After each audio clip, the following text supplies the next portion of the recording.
And hello there, all you Stay Tuners. How is everybody doing? Welcome back to another episode of Stay Tuned Sports, episode number 28. It's your good friend Jimbo. Nope, no King this week. Schedules kind of conflicted with each other. I actually had to take my truck to get inspection, stuff like that, and got home late. So no King this week, so no long rants. Well, I may have a rant or two in me. It's 2 or 3 of the topics we'll be talking about this week. We're gonna touch on Carson Wentz injury that came about, I believe it was yesterday.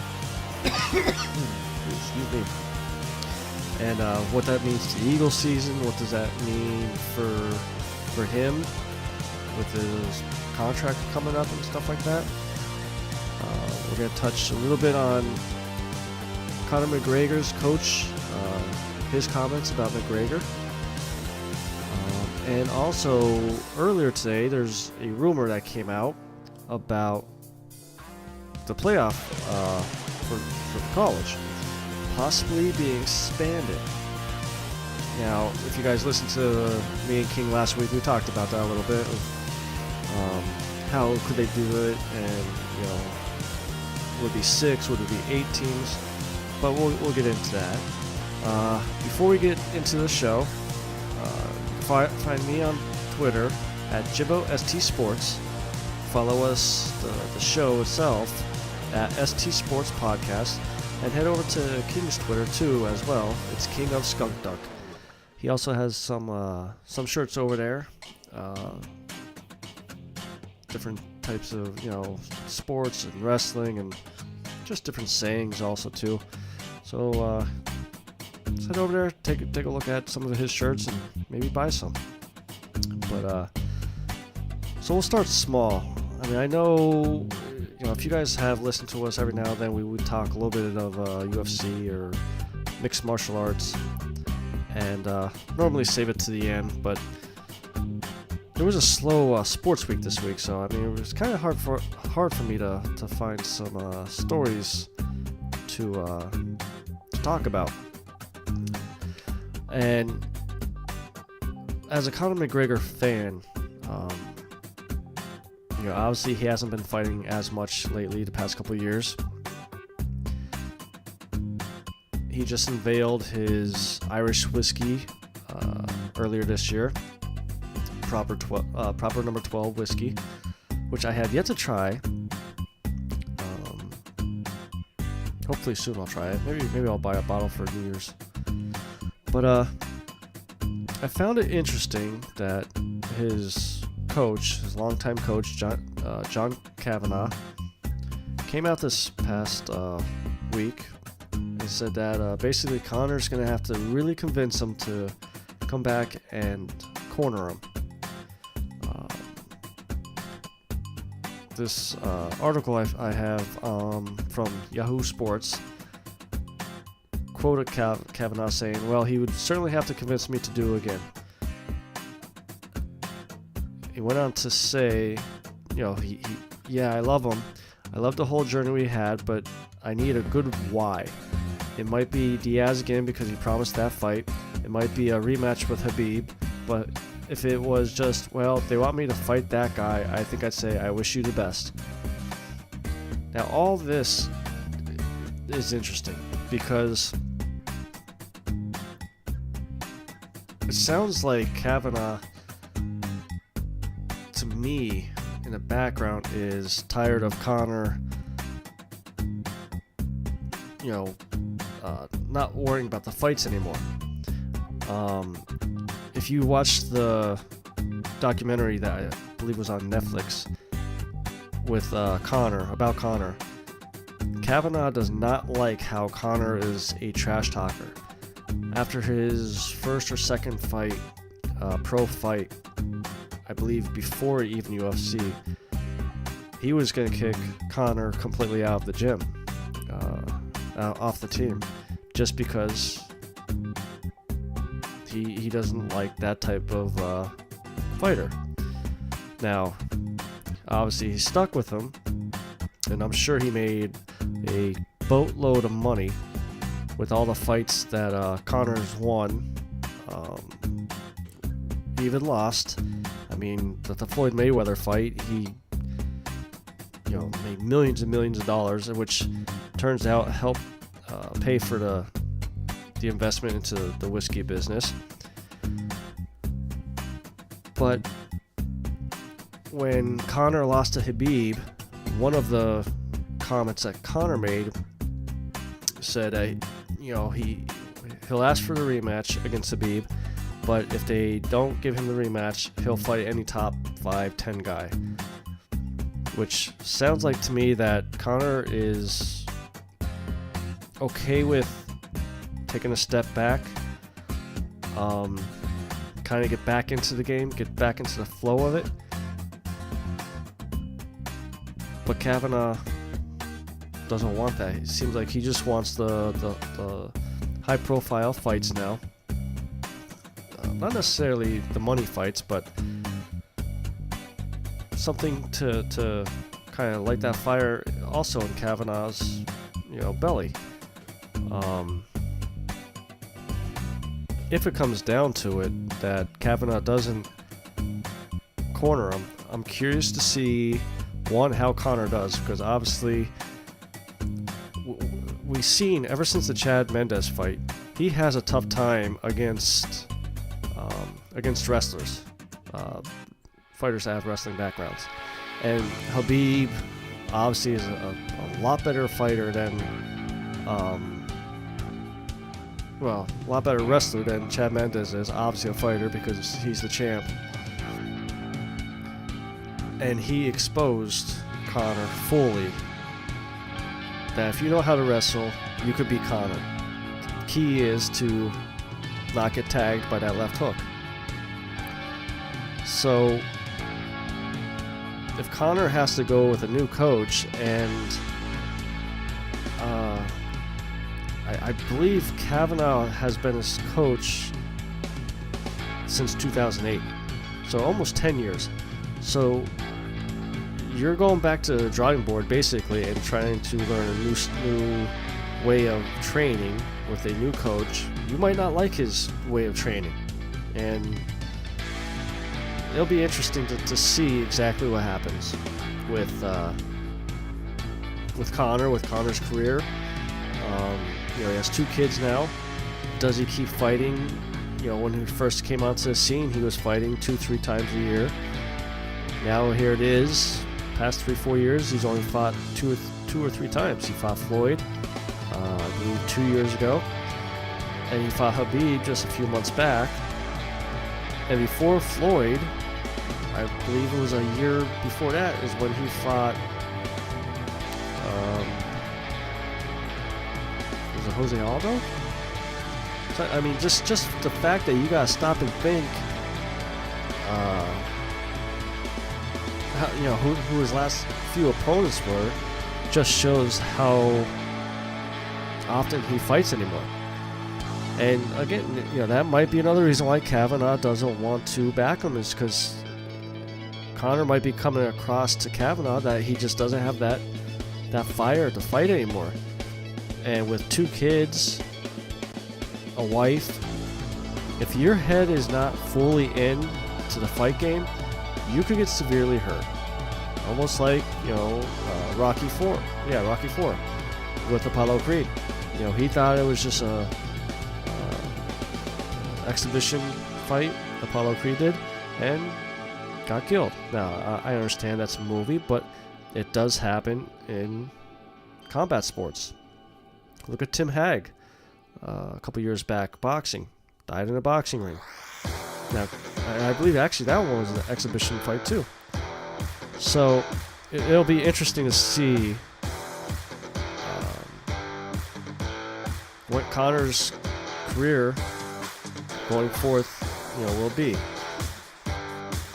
While we're on the MMA topic too, got a little bit of a rant or a gripe I want to get off my chest, because I'm getting tired of hearing about the whole, is this fighter the greatest of all time? Max Holloway fought Brian Ortega last Saturday, defended his belt, and won, I believe, by choke. And they're already labeling Max Holloway, is he the greatest featherweight champion? Now here's the thing. They said that about Jose Aldo. He was. It just, he got old, the game caught up to him. Connor came in, beat him. Now Connor also beat Max Holloway. So how can you say Max Holloway is the greatest of all time for the featherweight division when he got beat by Connor? Shouldn't Connor be the greatest of all time? I think in sports we throw the phrase greatest of all time around too loosely. It just seems, another example, UFC. Heavyweight division, Randy Couture. Definitely, without a doubt, one of the greatest of all time for that division. Brock Lesnar comes in, defeats him. Is he the greatest of all time? Cain Velasquez comes in, beats him.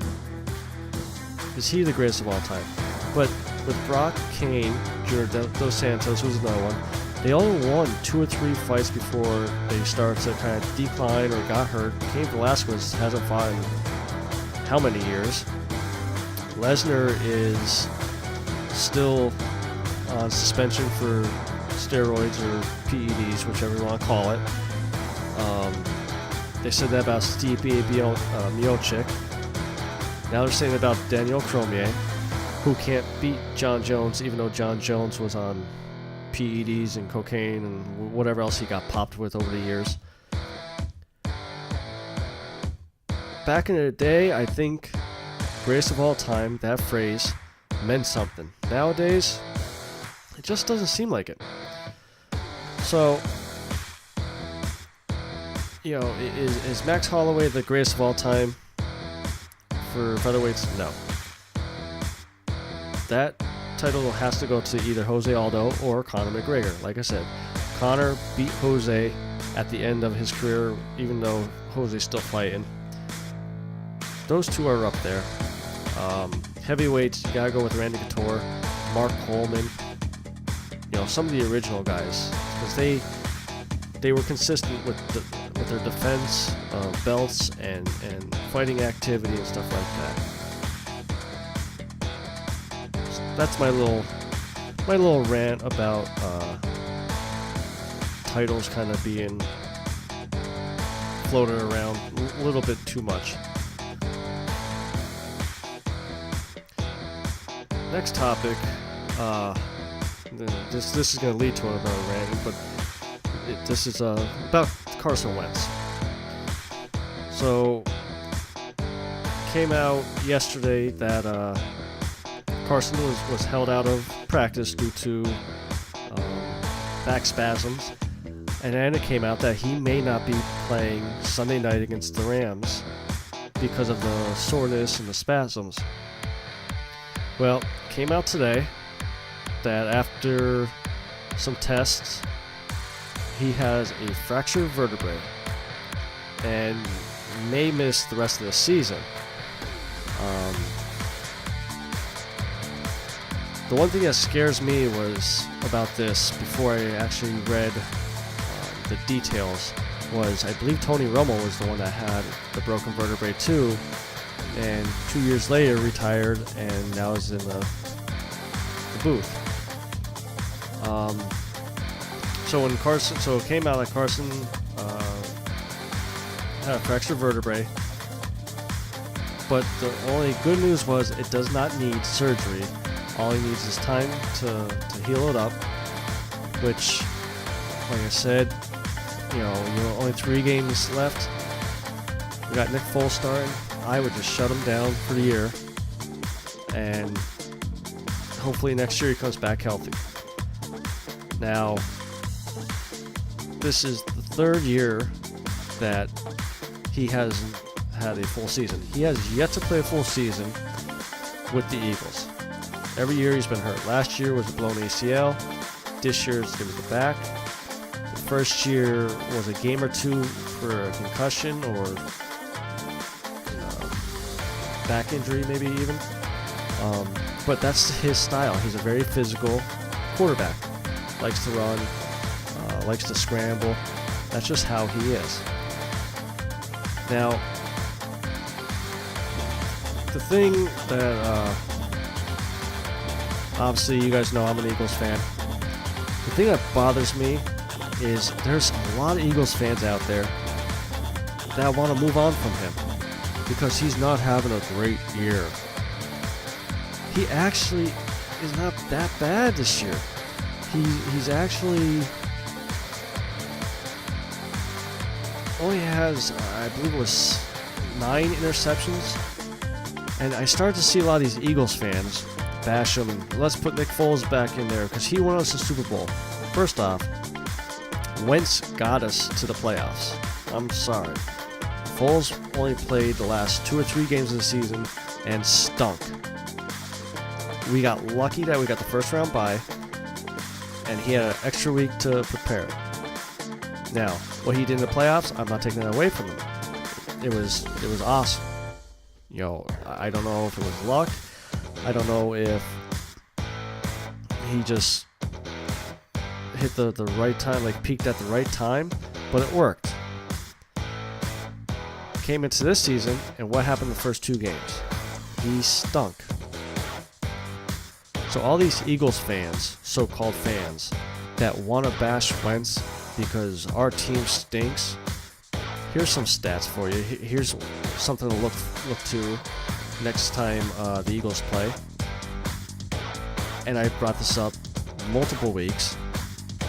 When we run Josh Adams, and I'm not saying he's a superstar, but when we run him at least 20 times a game, we win. Our offense moves the ball. Our defense plays well. If you're a newbie to football, here's the thing. A running game is your best offense for a defense because you're chewing up clock. You're keeping your defense fresh for later in the game. I mean, look at the this past week. The time of possession was, I think they said 2-1. It was like 40 minutes for the Cowboys and 20 minutes for us. Dig into it. Josh Adams had 6 rushes. And those 6 rushes, he had 6 yards of carry. 6 yards of carry. You run it once, you're 2nd and 4. You could do a run, a play action, or pass. But when you're only passing first down, passing second down, well, and you don't get the yards, and now you're 3rd and long, you're forced to pass. So the person that we should be firing or getting rid of is our offensive coordinator. He is terrible. Me personally, with this little bit of news that happened this past week with the Vikings firing, I'm going to pronounce his last name wrong, but John how do you say, Delaflipio? Hire him. If not, then give it to Deuce Staley. He was up for the offense coordinator, who I think should have got it to begin with. You named him assistant head coach. He's going to be gone in 2 years as an offense coordinator or maybe a head coach. He likes to run the ball probably because, he used to be a running back, and most players that become coaches tend to favor more of what they're used to, which is obviously with him running. And Doug Peterson also said Josh Adams is the LeGarrette Blount of last year. And that's why our team was so successful last year, because of the running game. Now, we also did have all the injuries. And that's what dawned on me this past week with the game. For us to be, at the time, a 500 team, with all the injuries that we had just at cornerback alone. They said this past week the 2 starting cornerbacks that started for us were the 15th starting cornerbacks for us. No team can survive a 500 season with that type of injuries. And that's just the corners. You have Jordan Hicks out. We have Wentz out now. Jason Peters was out, I believe, a game. Darren Sproles was out weeks. 10 weeks, I think? Jay Ajayi. We're picking running backs off of practice squads from other teams. And for a team to be only 500, that's actually pretty impressive. And that has to be more coaching on Doug Peterson and Jim Schwartz. I know Jim Schwartz is going to be up for some head coaching jobs. I hope Philly keeps him around for at least one more year. Get all our starters back and try to do one more run. Because even if we make the playoffs as a wild card, I don't see us getting past the wild card round. And if it does, if we do, and Nick Foles is our quarterback again, so be it. And don't get me wrong, I like Nick Foles. I think he's a good quarterback. It was smart of us to keep him around, even though I know in the beginning of the year I said that we should have traded him and got something for him. But this is just not our year this year. Just too many injuries. Bad play calling by our offense coordinator.